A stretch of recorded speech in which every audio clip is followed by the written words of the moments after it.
Again welcome back. मैं हूं professor Rajesh Kale, M Tech mechanical, mentor and director of physics ranker, Usmanpura, Aurangabad, Maharashtra से। हमारा कोर्स चालू है फाउंडेशन का। फाउंडेशन के अंदर हमने एक लेक्चर लिया है बेसिक मैथमेटिक्स का। मतलब इससे पहले बहुत सारे लेक्चर हो चुके हैं, लेकिन बेसिक मैथ का फर्स्ट लेक्चर हमारा हो चुका है, जिसके अंदर हमने पूरे ट्रिग्नोमेट्रिक फंक्शन देखे हैं, ट्रिग्नोमेट्रिक फंक्शन के बेसिक फॉर्मूले देखे हैं, रिलेशन बिटवीन ट्रिग्नोमेट्रिक फंक्शन देखे हैं। उसके बाद हमने एक टेबल लिया था एंगल के वैल्यूज का कि साइन 30, 60, 45 कितने होते हैं, उनकी वैल्यूज क्या होती है, वो सारा टेबल हमने देखा था। आज का हमारा बहुत ही ज्यादा इंपॉर्टेंट और डिफिकल्ट सेक्शन, जिसे हम कहेंगे, डिफिकल्ट कहना ही होगा क्योंकि मैक्सिमम 90 to 80% स्टूडेंट ऐसे हैं जिनकी गाड़ी यही आकर बंद हो जाती है। तो आज का हमारा लेक्चर है डेरिवेटिव के ऊपर। ये बहुत ज्यादा इंपॉर्टेंट है। जैसे ही हमारा टॉपिक नंबर 3 शुरू हो जाएगा, वन डायमेंशनल मोशन, तभी हमें डेरिवेटिव और इंटीग्रेशन दोनों की जरूरत पड़ने वाली है। मतलब फिजिक्स के अंदर डेरिवेटिव और इंटीग्रेशन बहुत जगह पर आने वाला है, मैक्सिमम जगह पर आने वाला है, और इसके अलावा आपके पास दूसरा ऑप्शन नहीं भी है, आपको लर्न करना ही पड़ेगा। तो डेरिवेटिव, यहाँ पे डेरिवेटिव एक्सप्लेन करने से पहले मैं आपको 2 पॉइंट एक्सप्लेन करना चाहूंगा। पहला जो पॉइंट है वो है function. First one is a function. Maximum student को समझ में नहीं आता है कि फंक्शन किसे कहना है, और दूसरा जो पॉइंट है वो है कांस्टेंट, कि हम फंक्शन किसे कहेंगे और कांस्टेंट किसे कहेंगे। फंक्शन का दूसरा जो नाम है वो नाम है वेरिएबल। फंक्शन का दूसरा नाम क्या है? वेरिएबल। अभी वेरिएबल से हमें इंडिकेट हो जाएगा कि वेरिएबल एक ऐसी क्वांटिटी है जिसकी वैल्यू कंटिन्यूसली वैरी होने वाली है, जिसकी वैल्यू कंटिन्यूसली वैरी होने वाली है। मतलब कि एक पर्टिकुलर इंटरवल के बीच में उसकी वैल्यू चेंज होने वाली है। उसे हम वेरिएबल या फिर फंक्शन भी कह सकते हैं। कांस्टेंट का मतलब यह है कि जिसकी वैल्यू कभी भी चेंज होने वाली नहीं है, जिसकी वैल्यू कभी भी चेंज होने वाली नहीं है। फॉर एग्जांपल, मैंने यहां पे 2 लिख दिया, ये 2 ही रहने वाला है, इसका मैग्नीट्यूड 2 है, सबको पता है ये 2 ही रहने वाला है। यहां पर ऐसे नहीं है कि यहां पे +2 मतलब 2 से ज्यादा, 2 से मिनिमम, मतलब इसका मैग्नीट्यूड चेंज नहीं हो रहा है। जिस किसी क्वांटिटी का मैग्नीट्यूड चेंज नहीं होगा उसे हम कांस्टेंट कहेंगे, और जिसका मैग्नीट्यूड चेंज होगा, एक पर्टिकुलर रेंज में चेंज होगा, जिसे हम लिमिट कहते हैं या फिर इंटरवल कहते हैं, उसके अंदर अगर चेंज होगा तो उसे हम फंक्शन या फिर वेरिएबल कहने वाले हैं। कुछ एग्जांपल ऐसे भी आने वाले हैं कि जिसके अंदर एक फंक्शन और दूसरा कांस्टेंट रहने वाला है। जैसे कि फंक्शन के तौर पे हमारे पास, मतलब एक्चुअल फिजिक्स के पॉइंट ऑफ व्यू से अगर हम देखें तो डिस्प्लेसमेंट फंक्शन आ जाएगा, वेलोसिटी भी फंक्शन आ जाएगी। लेकिन यहां पर मैथ के पॉइंट ऑफ व्यू से x, y एंड z, these are called function. x, y एंड z, इसे हम क्या कहने वाले हैं? फंक्शन कहने वाले हैं। इससे भी सबसे इंपॉर्टेंट पॉइंट ये है कि किस एग्जाम्पल में, मतलब कौन से एग्जाम्पल में किसे फंक्शन कहना है और किसे कांस्टेंट कहना है। ठीक है, तो ये सारी की सारी चीजें डिटेल में जैसे जैसे हम आगे पढ़ते जाएंगे वैसे वैसे मैं आपको लिख कर दूंगा कि किसे फंक्शन कहना है, किसे फंक्शन कहना है और कैसे उसे आइडेंटिफाई करना है, ये भी मैं आपको बता दूंगा। तो अभी के लिए आपको इतना याद रखना है कि फंक्शन और वेरिएबल दोनों एक ही है, जिसकी वैल्यू क्या होती है? कंटिन्यूसली वैरी होती है, चेंज होती है। कांस्टेंट का मतलब यह है कि जिसकी वैल्यू और जिसका मैग्नीट्यूड कभी चेंज होने वाला नहीं है। तो डेरिवेटिव के अंदर हम डेरिवेटिव की डेफिनेशन से नहीं लेंगे, क्योंकि हमें डेरिवेटिव की डेफिनेशन की कोई जरूरत नहीं है। जिनका नीट है उनको तो बिल्कुल भी जरूरत नहीं, और जिनका जेई है उन्हें जरूरत है। तो लेकिन मैथ के टीचर आपको डेरिवेटिव की डेफिनेशन डिटेल में सिखा देंगे। हम यहाँ पे डेरिवेटिव सिर्फ उतना ही लेंगे जितना हमें फिजिक्स के लिए चाहिए। एक इंपॉर्टेंट पॉइंट याद रखना है, हमें फिजिक्स के लिए जितने भी फॉर्मूले चाहिए, नीट और जेई के पॉइंट ऑफ व्यू से फिजिक्स के लिए जितने भी फॉर्मूले चाहिए, हम सिर्फ उतने ही फॉर्मूले लेने वाले हैं, उससे ज्यादा फॉर्मूले लेने वाले नहीं है। और जितने फॉर्मूले मैं यहाँ पे दूंगा उसके अलावा एक भी फॉर्मूला पूरे फिजिक्स में कभी यूज भी नहीं होने वाला, ये भी याद रखना है। तो डेरिवेटिव के अंदर पहला फॉर्मूला, फर्स्ट वाला, ये जितने भी फॉर्मूले बाउंस होंगे वो सबसे ज्यादा इंपॉर्टेंट है। वापस एक बार देख लेना, मैंने क्या कहा? यहां पर जितने भी फॉर्मूले बाउंस होंगे वो सबसे ज्यादा इंपॉर्टेंट है, और जो बाउंस नहीं होंगे वो कम इंपॉर्टेंस है। यहां पर तो बाउंसिंग पे आपको याद रखना है, पहला वाला बाउंस हो गया, इसका मतलब ये फॉर्मूला सबसे ज्यादा इंपॉर्टेंट है। इसे रीड करना है, d डिवाइडेड बाय dx का मतलब है d ऑफ dx। रीड कैसे करना है, d of dx into k, k is equal to d of dx of k equal to 0। k का मतलब है कांस्टेंट, मतलब यहां पे कि कांस्टेंट का डेरिवेटिव हमेशा 0 आने वाला है। कांस्टेंट का डेरिवेटिव हमेशा कैसे आने वाला है, 0 आने वाला है। यहां पर मतलब जो भी वैल्यू है वो 0 आएगी। हम सिर्फ यहां पे फॉर्मूले देख रहे हैं। एक और पॉइंट, ज्यादा एक्साइटेड मत होइए कि यहाँ पे सर कांस्टेंट का डेरिवेटिव 0 है, फिर कैसे है, क्या है, बता दो। वो हर एक चीज मैं आपको बता दूंगा, लेकिन फिलहाल अभी हम स्टार्टिंग के कुछ 5 मिनट में हम पहले यहाँ पे फॉर्मुलेस देख लेंगे, उसके बाद रूल्स देख लेंगे, और उसके बाद 1 बाय 1 हम एग्जाम्पल लेंगे, और एग्जाम्पल के अंदर ये फॉर्मूले कैसे यूज करना है, किसे कांस्टेंट कहना है, किसे फंक्शन कहना है, वो भी देखने वाले हैं। तो यहाँ पर आपको फॉर्मूले लिखते चलना है रजिस्टर के ऊपर और लर्न भी करते चलना है। तो पहला फॉर्मूला है d of dx of k equal to 0, k का मतलब है कांस्टेंट। दूसरा फॉर्मूला बाउंस होकर आया है, d of dx of x raise to n is equal to n into x raise to n minus 1 into d of dx of x।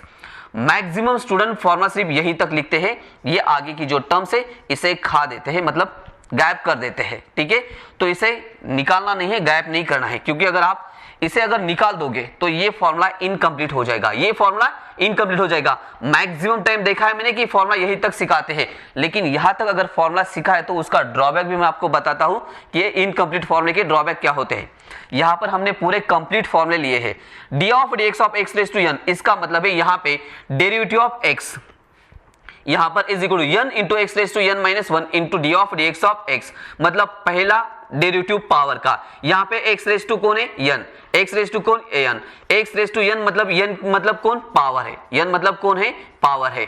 तो derivative के अंदर पावर मल्टीप्लिकेशन में आती है, डेरिवेटिव के अंदर पावर मल्टीप्लिकेशन में आती है, और पावर में से एक माइनस होता है, पावर में से एक क्या हो रही है, माइनस हो रही है। जैसे कि मान लो कि आपके पास यहाँ पे d of dx of x का स्क्वायर है, तो x स्क्वायर का डेरिवेटिव 2 सामने आ जाएगा, ये n सामने आ रहा है मल्टीप्लिकेशन में, मतलब 2 into x raise to 2 minus 1 हो जाएगा। तो ये वैल्यू हो जाएगी 2 इंटू कौन, x हो जाएगा यहाँ पे 2x, मतलब ये इसका डेरिवेटिव हो गया।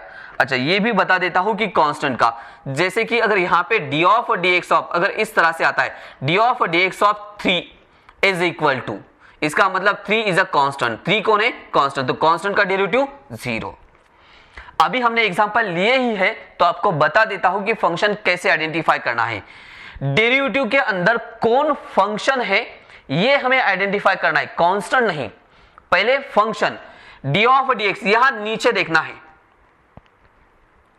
यहां फंक्शन के डाउनवर्ड में देखना है, d ऑफ dx, यहां पर d के बाजू में कौन है, x, इसका मतलब x इज अ फंक्शन, बाकी सब कांस्टेंट। क्या कहा मैंने, वापस एक बार कहना है, यहां पर देखो या फिर यहां पर देख लेना, d ऑफ dx यहां नीचे डिनोमिनेटर में d के बाजू में कौन है, x है, तो इसका मतलब x इज अ फंक्शन, इसका मतलब x इज अ फंक्शन। अगर x फंक्शन है तो बाकी सब कौन हो गए, कांस्टेंट हो गए, और कांस्टेंट का डेरिवेटिव कितना, 0, कांस्टेंट का डेरिवेटिव कितना, 0। एक और पॉइंट लिख कर लेना है, यहां पर नहीं दिया है, लिख लेना है, कांस्टेंट का डेरिवेटिव 0 कब आने वाला है, क्योंकि हमेशा कांस्टेंट का डेरिवेटिव 0 नहीं रहने वाला, हमेशा कांस्टेंट का डेरिवेटिव 0 नहीं रहने वाला। कांस्टेंट का डेरिवेटिव 0 कब आएगा, अगर कांस्टेंट एडिशन या सब्ट्रैक्शन में है, तभी इसका डेरिवेटिव, तभी इसका डेरिवेटिव कितना आएगा, 0 आएगा। और अगर कांस्टेंट, और अगर यही कांस्टेंट मल्टीप्लिकेशन या डिवीजन में अगर है, तो ये एज इट इज रह जाएगा, एज इट इज रह जाएगा। लिख लेना है, फटाफट लिखना है, वापस एक बार बोल रहा हूं, कांस्टेंट का डेरिवेटिव हमेशा 0 नहीं रहेगा, कांस्टेंट का डेरिवेटिव हमेशा 0 नहीं रहेगा। फिर कब 0 रहने वाला है, अगर कांस्टेंट एडिशन सब्ट्रैक्शन में है, इक्वेशन के अंदर कांस्टेंट एडिशन और सब्ट्रैक्शन में अगर है तो ही उसका डेरिवेटिव 0 हो जाएगा। और अगर कांस्टेंट मल्टीप्लिकेशन या फिर डिवीजन में है, किसे, फंक्शन को, किसे, फंक्शन को, अगर फंक्शन को मल्टीप्लिकेशन या फिर डिवीजन के अंदर अगर है तो वो कांस्टेंट एज इट इज रह जाएगा, उसका डेरिवेटिव 0 नहीं होगा। पॉइंट नोट कर लेना। उसके बाद यहां पर हमने एक फॉर्मूला देखा, सेकंड वाला d of d x of x raise to n, derivative में क्या हो रहा है, पावर मल्टीप्लिकेशन में आती है और एक से माइनस हो जाती है, ये फॉर्मूला है सेकंड वाला। Now next one is formula number third, ये बाउंस होकर नहीं आया है, इसका मतलब ये इसका जो यूज है ये बहुत कम जगह पर है, बहुत कम जगह पर है। D of d x of e raise to k x, यहां पर के का मतलब है कांस्टेंट, यहां पर के का मतलब कौन है, कांस्टेंट, जैसे हमने यहां पे लिखा है ना, के का मतलब कौन है, constant. D of d x of e raise to k x, इसे कहते हैं एक्सपोनेंशियल फंक्शन, इसे कहते हैं exponential function. D of d x of e raise to k x is equal to k into e raise to k x, मतलब यहां पर के कहां पर आ गया, मल्टीप्लिकेशन, के कहां पर आ गया, मल्टीप्लिकेशन में आ जाएगा। अगर इसका एग्जांपल अगर हमें लेना है तो हम लिख सकते हैं कि जैसे कि suppose d of d x of e raise to 2x है, d of d x of कौन, ई रेज टू 2x है, इसका डेरिवेटिव कैसे आएगा, x का कोएफिशिएंट, x का कोएफिशिएंट कहां पर आ गया, मल्टीप्लिकेशन में, लेकिन बाकी फंक्शन एज इट इज है, बाकी फंक्शन एज इट इज है, इसका मतलब e raise to 2x as it is रह जाएगा, लेकिन x का कोएफिशिएंट कहां आ जाएगा, मल्टीप्लिकेशन में, हो गया डेरिवेटिव, सिंपल है। D of d x of e raise to 2x का derivative 2 into e raise to 2x हो गया। उसके बाद नेक्स्ट वाला इसी का भाई है, एक पॉजिटिव वाला है तो दूसरा नेगेटिव वाला है। D of d x of e raise to minus k x अगर है तो माइनस एक्स का कोएफिशिएंट, मैंने क्या कहा, एक्स का कोएफिशिएंट, यहां पर एक्स का कोएफिशिएंट कितना है, माइनस, यहां पर एक्स का कोएफिशिएंट कितना है, माइनस, तो ये माइनस के कहां आ जाएगा, मल्टीप्लिकेशन में, e raise to minus k x as it is रह जाएगा। अगेन एग्जांपल, जैसे कि d of d x of e raise to minus 4x है, d of d x of कौन, e raise to minus 4x है, तो इसका derivative आ जाएगा x का कोएफिशिएंट मल्टीप्लिकेशन में, मतलब कितना, -4, और बाकी function as it is e raise to minus 4x हो जाएगा। तो ये 4 फॉर्मूले, और भी फॉर्मूले हैं। एक पॉइंट वापस से रिवाइज करता हूं, ये जो डेरिवेटिव का वीडियो है, ये डेरिवेटिव का वीडियो लगातार 4 से 5 दिन डेली देखना है, 4 से 5 दिन देखना है, तब आपको अच्छे से, मतलब पूरा 100% समझ में आ जाएगा, क्योंकि मैथ इतनी इजी चीज है नहीं कि जो पहले ही अटेम्प्ट में आ जाएंगी, लेकिन मैं फिर भी 80% टू 100% ट्राई कर रहा हूं कि आपको पहले ही लेक्चर में सारे कंसेप्ट क्लियर हो जाए। Next one is formula number 5, क्या है formula number 5, d of d x of log x, इसे लॉगरिथमिक फंक्शन कहते हैं। D of d x of log x is equal to 1/x into d of d x of कौन, x आ जाएगा। यहां पर भी मैक्सिमम टाइम चांसेस यही है कि बहुत सारे लोग इनकम्प्लीट फॉर्मूला लिखते हैं, जिसकी वजह से दिक्कत आती है आगे। यहां पर लिखते हैं कि d of d x of log x का डेरिवेटिव सिर्फ 1/x लिखते हैं, कितना लिखते हैं, बस 1/x लिखते हैं यहां पे। तो यहां पर log x का डेरिवेटिव सिर्फ 1/x नहीं लिखना है, तो लिखना है 1/x into d of d x of कौन, x। इसका मतलब यह है कि पहला डेरिवेटिव log का, पहला डेरिवेटिव log का, और दूसरा डेरिवेटिव x का, दूसरा डेरिवेटिव किसका है, x का। log का डेरिवेटिव है 1 फंक्शन, log का डेरिवेटिव है 1 function into d of d x of function, into d of d x of function. जैसे कि हम इसके 2 एग्जांपल लेंगे कि मैंने ये फॉर्मूला इस तरह से क्यों लिया है। अगर आपके पास ऐसे है d of d x of log of कितना है, 2x अगर है, तो हम डायरेक्ट डेरिवेटिव ले सकते हैं कि 1 डिवाइडेड बाय कितना, 2x, 1 डिवाइडेड बाय कितना ये आया, यहाँ पे 2x आ गया, ठीक है। अगर हम इतना ही लिखेंगे तो क्या ये डेरिवेटिव करेक्ट है, नहीं, ये डेरिवेटिव गलत हो जाएगा, क्योंकि पहला डेरिवेटिव किसका है, log का, पहला डेरिवेटिव log का, मतलब यहां पे सिर्फ x है, इसीलिए यहां पर x है, यहां पर सिर्फ x है, इसलिए यहां पर सिर्फ x है, तो यहां पर log 2x का डेरिवेटिव आ जाएगा 1/2x into D of dx of, again यहां पर कौन आ जाएगा, 2x, तो इसका डेरिवेटिव आ जाएगा 1/2x into D of dx of 2x। जैसे मैंने अभी कहा था कि अगर 2 इज अ कांस्टेंट, 2 कौन है, कांस्टेंट, क्योंकि नीचे x है, तो इसका मतलब x फंक्शन है, x कौन है, फंक्शन है, तो इसका मतलब 2 कौन हो गया, कांस्टेंट। तो कांस्टेंट कहां आ जाएगा, मल्टीप्लिकेशन में, यहां पे मल्टीप्लिकेशन में है तो वो एज इट इज रह जाएगा, और x का डेरिवेटिव आ जाएगा 1, x का डेरिवेटिव कितना आ जाएगा, 1, मतलब यहां पे 2 इंटू 1 आ जाएगा, तो इज इक्वल टू ये 2 और ये 2 कैंसिल, तो इसका मतलब है 1/x। तो अभी समझ में आ गया होगा आपको कि मैंने आगे D of d x of x क्यों लिया है, ठीक है।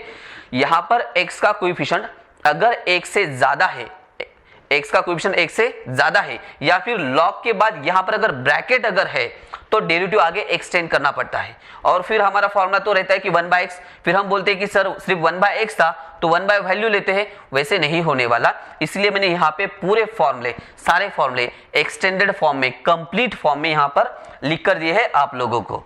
तो ये हो गया इसका डेरिवेटिव। इसके बाद एक छोटी सी टर्म्स मैं आपको सिखाना चाहूंगा जो अभी अभी 10th करके आए हैं। मैंने जैसे यहाँ पे x का डेरिवेटिव 1 लिखा ना, कैसे लिखा, इसी फॉर्मूले का यूज करके मैंने वो डेरिवेटिव निकाला था। जैसे कि d ऑफ dx ऑफ, मान लो कि सिर्फ x है आपके पास, d ऑफ dx ऑफ कौन है, x है, x का आपको डेरिवेटिव चाहिए तो कैसे निकालोगे, यहां पर x का पावर 1 है, x का पावर कितना है 1, यहां पर x रेज टू n, इसका मतलब है कि n इक्वल टू आपके पास 1 है।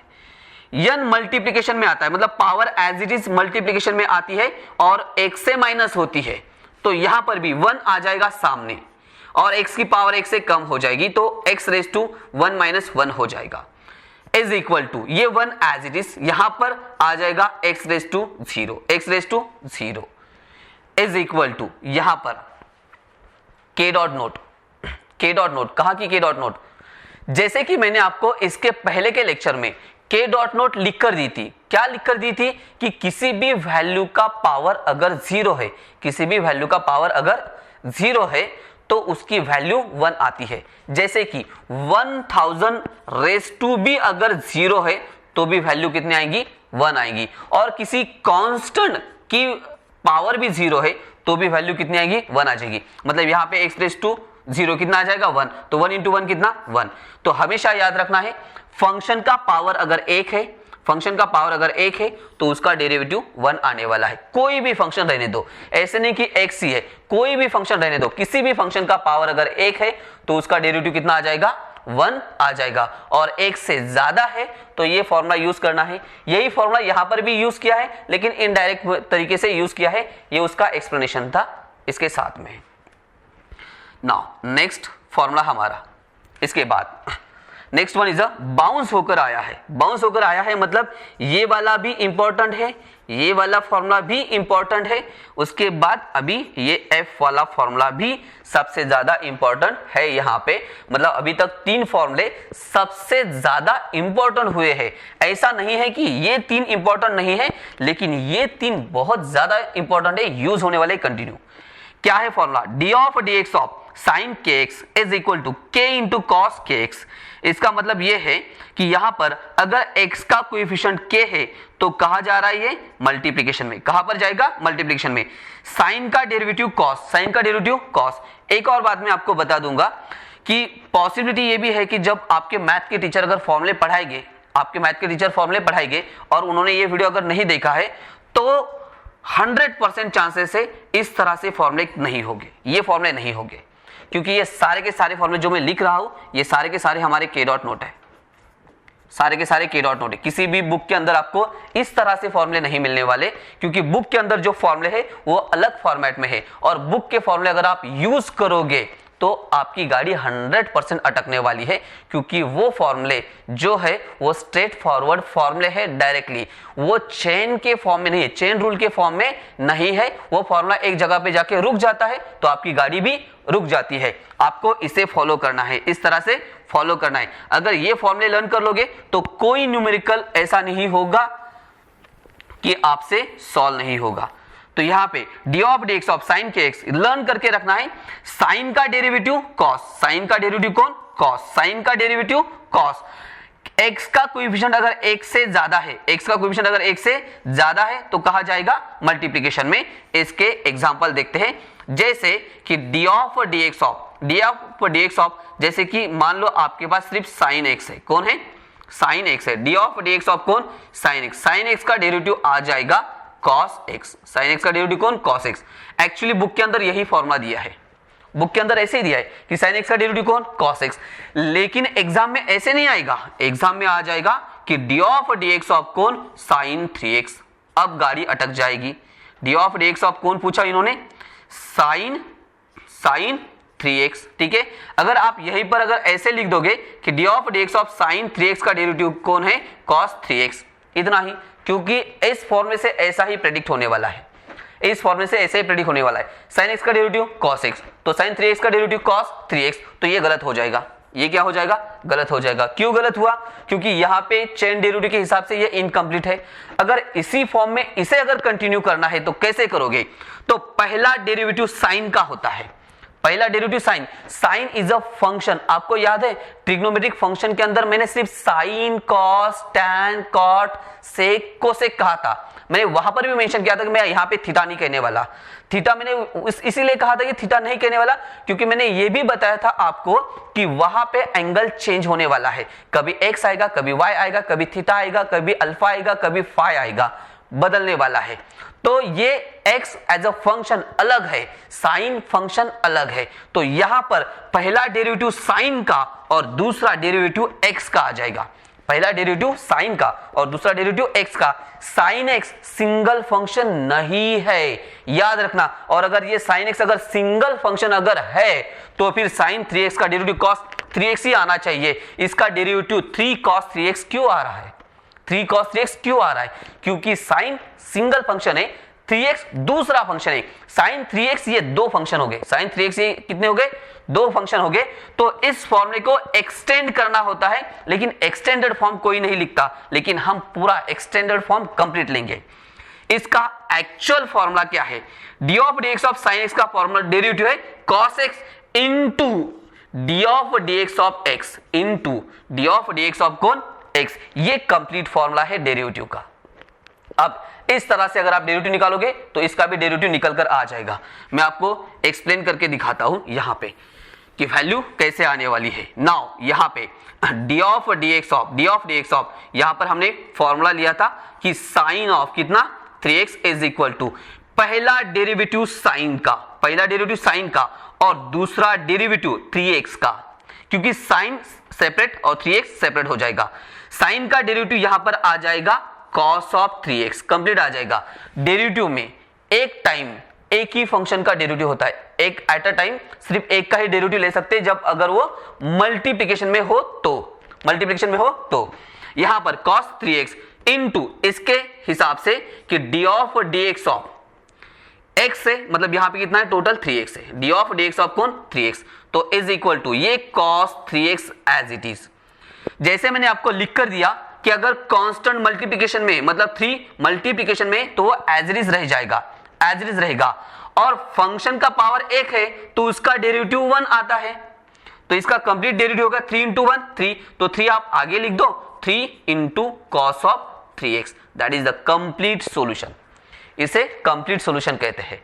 अभी इतना सॉल्यूशन हमें नीट और जेईई के अंदर यूज नहीं करना, हमें शॉर्टकट चाहिए, तो इसके लिए हमने शॉर्टकट निकाली है। क्या शॉर्टकट निकाली है?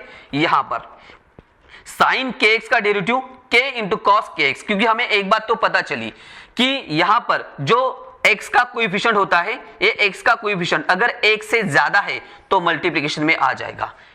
x का कोएफिशिएंट आएगा, वापस याद रखना, जेईई के स्टूडेंट हमेशा याद रखना, क्योंकि आपको मैथ के अंदर इसे यूज करना है, ठीक है। x का कोएफिशिएंट कहा मैंने, सिर्फ x का कोएफिशिएंट, अगर x का कोएफिशिएंट 1 से ज्यादा है तो मल्टीप्लिकेशन में आ जाएगा डेरिवेटिव के अंदर।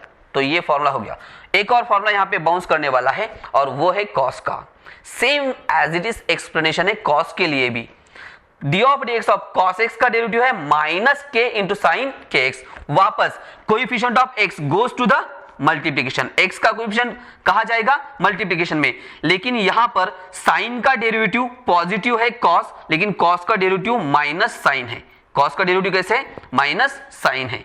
तो cos के लिए भी हम इसी तरह से हम एग्जांपल लेके एक्सप्लेन कर सकते हैं, ठीक है। तो यहां पर ये भी फॉर्मूला सबसे ज्यादा इंपॉर्टेंट है, ये भी फॉर्मूला सबसे ज्यादा इंपॉर्टेंट है, और ऊपर के ये 2 फॉर्मूले, ठीक है। मतलब ये 4 फॉर्मूले ऐसे हैं जो फिजिक्स के अंदर कंटिन्यू यूज होने वाले हैं ही।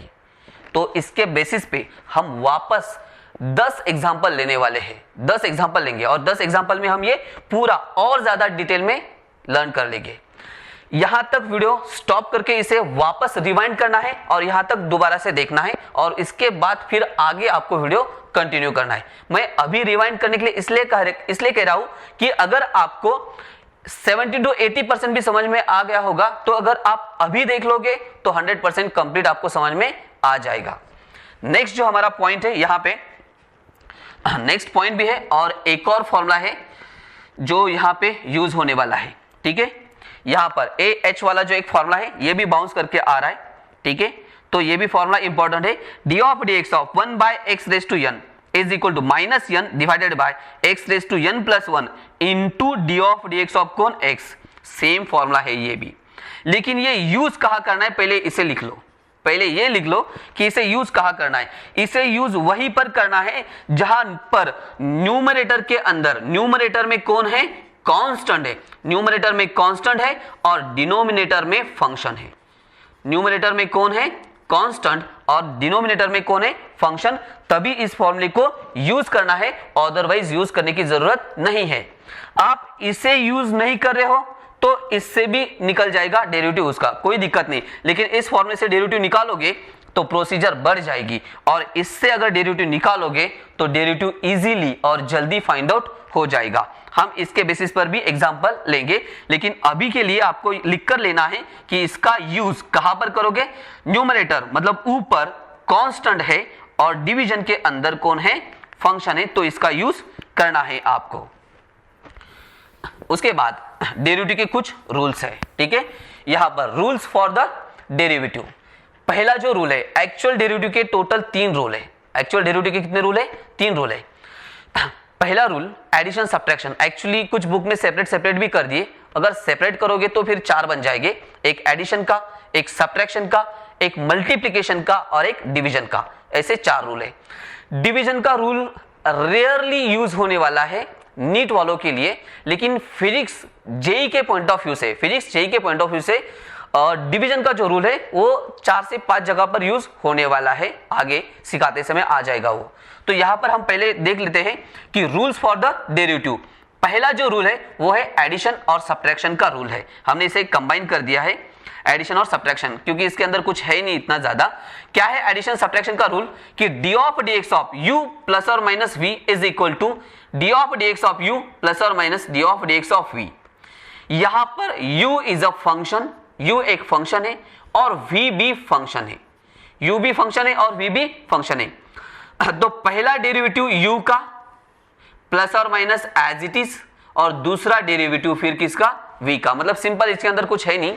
जैसे कि मान लो कि आपके पास for example y equal to x square plus, यहाँ पे एक्स स्क्वायर प्लस 2x इस तरह से है, तो यहाँ पर x अलग फंक्शन हो गया, प्लस 2x दूसरा फंक्शन हुआ। तो इस तरह का अगर इक्वेशन आता है तो इसे यूज करते हैं। ठीक है, लेकिन ये इनडायरेक्टली यूज होने वाली रूल है, इनडायरेक्टली यूज होने वाली टर्म्स है यहाँ पे। इसके ऊपर ज्यादा कोई स्ट्रेस लेने की जरूरत नहीं है आपको। अगर फॉर्मूला एडिशन में है तो एडिशन में लिखना है, सब्ट्रैक्शन में है तो सब्ट्रैक्शन में ही रह जाएगा, इंडिविजुअल डेरिवेटिव आ जाएगा, बस इतना है। ये सबसे ज्यादा इंपॉर्टेंट है क्योंकि ये यूज होने वाला है, ये हमें चाहिए। ठीक है, नीट के लिए भी चाहिए और जेई के लिए भी चाहिए हमें। मल्टीप्लिकेशन रूल, मल्टीप्लिकेशन रूल तभी यूज होगा जब दो फंक्शन एक दूसरे को मल्टीप्लिकेशन में होंगे। दो फंक्शन एक दूसरे को कैसे होंगे, मल्टीप्लिकेशन में। मतलब यहां पर d of d x of u into v, u ये एक फंक्शन है और वी भी कौन है, फंक्शन है। दो फंक्शन एक दूसरे को अगर मल्टीप्लिकेशन में आते हैं तब ये फॉर्मूला यूज होने वाला है। फॉर एग्जांपल, मैं एग्जांपल सॉल्व नहीं कर रहा, सिर्फ आपको बता रहा हूं कि कैसे यूज करना है, क्योंकि हम आगे एग्जांपल लेंगे तब मैं आपको बता दूंगा कि कैसे निकालना है। फॉर एग्जांपल आपके पास अगर ऐसे आता है कि d of d x of x square into sine x, x square into कौन, साइन एक्स, तो एक्स स्क्वायर ये एक अलग फंक्शन आ गया, इसका मतलब एक्स स्क्वायर यानी कि कौन, u हो गया, और साइन एक्स का मतलब कौन हो गया, यहाँ पे v हो गया। तो दो फंक्शन एक साथ आ गए और दोनों एक दूसरे को कैसे है, मल्टीप्लिकेशन में, दोनों एक दूसरे को कैसे है, यहां पर मल्टीप्लिकेशन में। तब हम ये रूल यूज करने वाले हैं कि d of d x of u into v. तो u as it is d of d x of v plus, यहां पर गलती से प्लस और माइनस हो गया, यहां पर सिर्फ प्लस साइन है, यहां पर सिर्फ कौन है, प्लस है। u into d of d x of v plus v into d of d x of कौन, u आ जाएगा। तो इसे हम लर्न करते समय कैसे लर्न करेंगे कि first function as it is, पहला फंक्शन एज इट इज, दूसरे का डेरिवेटिव, ये पहला और ये दूसरा, पहला फंक्शन एज इट इज दूसरे का डेरिवेटिव प्लस दूसरा फंक्शन एज इट इज पहले का डेरिवेटिव, खत्म। ये हो गया u इंटू वी, पहला एज इट इज दूसरे का डेरिवेटिव प्लस दूसरा एज इट इज पहले का डेरिवेटिव, और आप सीक्वेंस से लेते हो तो भी चल जाएगा, पहले का डेरिवेटिव दूसरा एज इट इज रखो प्लस पहला एज इट इज फिर दूसरे का डेरिवेटिव लेना है, ठीक है। मतलब एक टाइम पे एक का ही डेरिवेटिव लेना है आपको, एक ही फंक्शन का डेरिवेटिव लेना है। तो ये हो जाएगा u इंटू वी का फॉर्मूला हो जाएगा। उसके बाद है डिवीजन रूल, ठीक है। डिवीजन रूल किसे यूज होने वाला है? ये डिवीजन रूल यूज होने वाला है जेडब्ल्यू के स्टूडेंट के लिए, मैथ के अंदर भी इनका यूज है मैक्सिमम। यहां पर d of dx of u divided by v, मतलब न्यूमरेटर में भी एक फंक्शन है और डिवीजन में भी एक फंक्शन है, तब यूज होगा u इंटू वी डैश, मतलब फर्स्ट ऊपर वाला न्यूमरेटर का function as it is division के फंक्शन का डेरिवेटिव माइनस डिवीजन का function as it is numerator के फंक्शन का डेरिवेटिव डिवाइडेड बाय कौन, यहां पर v का स्क्वायर आ जाएगा। तो इन सभी फॉर्मूलों को एज इट इज आपको लर्न करके रखना है। तो इस लेक्चर में हम यहां पर स्टॉप करते हैं, क्योंकि लेक्चर आगे अगर हम 10 एग्जांपल लेंगे तो एक एग्जांपल के लिए अगर मानो हमने 3 मिनट भी ले लिए तो 30 मिनट, और ये अभी का बहुत काफी लंबा लेक्चर हो जाएगा। तो नेक्स्ट लेक्चर के अंदर हम डेरिवेटिव के कुछ एग्जांपल्स लेंगे और डेरिवेटिव के ये जो सारे फॉर्मुलेज है, ये सारे फॉर्मुलेज में आपको अप्लाई करके बताऊंगा और एग्जांपल सॉल्व करके बताऊंगा कि कैसे इसे यूज करना है, कैसे आइडेंटिफाई करना है। और आगे के लेक्चर में मैं आपको एक गोल्डन स्टेटमेंट बताने वाला हूं डेरिवेटिव और इंटीग्रेशन के लिए, एक गोल्डन स्टेटमेंट जिसके बेसिस पे आपका डेरिवेटिव और इंटीग्रेशन कभी गलत नहीं होने वाला। तो नेक्स्ट लेक्चर में हम वापस मिलेंगे।